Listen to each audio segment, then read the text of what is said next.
G'day folks, I'm back.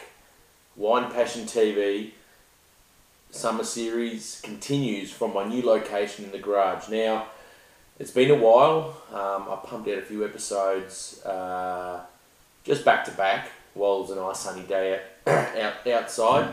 I've been pretty busy actually with work, with bottling wine, with making wine, with selling wine, with doing things with wine. So it's good to be back in front of the big screen. First of all, I just want to say, give a big shout out to the guys in California, especially Ricky Hill, in the middle of harvest at the moment, pumping out some big hours, doing lots of things, punch downs, burning the candle at both ends. So all the best, boys. To Ian Davidson, Canada, mate, you're a champion. I can't wait to catch up with you. I can't wait to have a drink of wine with you. Vaynerchuk, you're still pumping out episodes, mate, and you're an inspiration. So, look, all these people who've inspired me to keep these Wine Passion TV videos going, thank you. And also the people locally, including my lovely partner Gina and the kids. Alright. Something I've never tried before until tonight. This is an Austrian wine, a Gruner Veltliner, which is, as I said, never tried it, dying to try it, dying to see what all the fuss is about.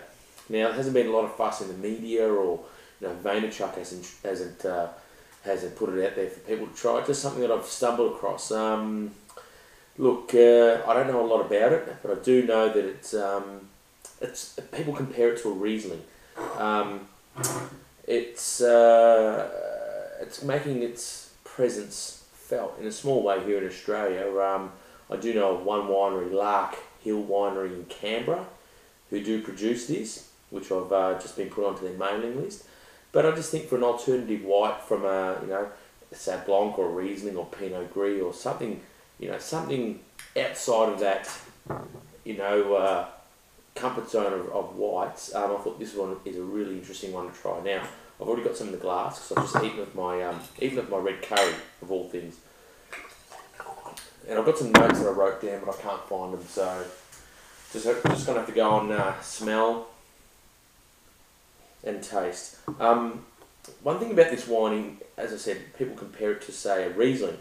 But I find it to be a little bit more viscous, a little bit more richer and bigger on the nose.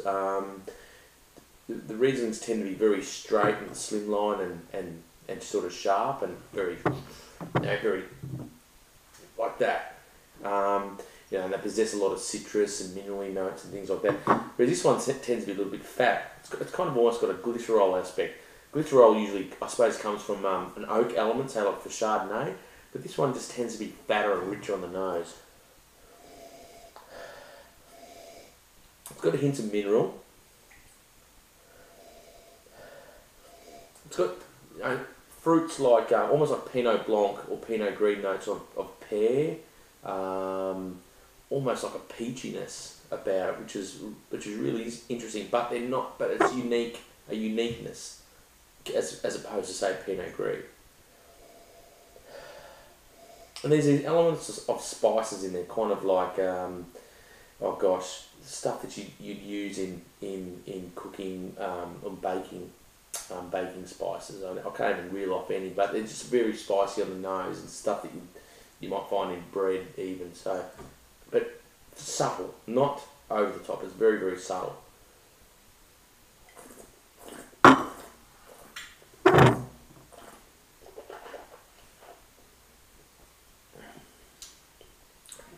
Palate's rich. It's got a small hint of residual sugar, which makes it very pleasant and smooth on the back. On the back end, I get the Bury Bosque pear, which is something of Pinot Gris, Pinot Blanc element. It's got a hint of mineral flintiness, but it's got a really, really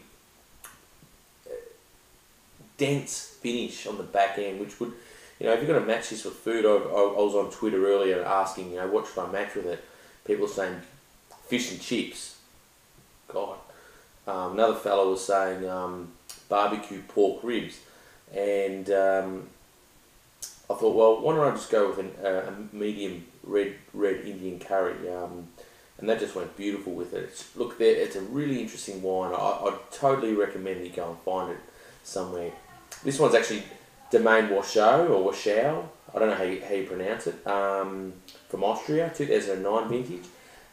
It's around $20 a bottle, but you can find it between sort of 15 and 25 if you sort of find it in the right places.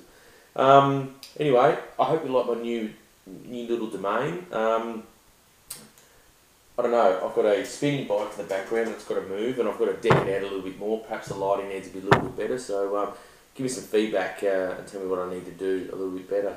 It's good to see you all, and I'll see you again in a couple of days with a Cracker Jack wine for the next show. Thanks for watching. Cheers.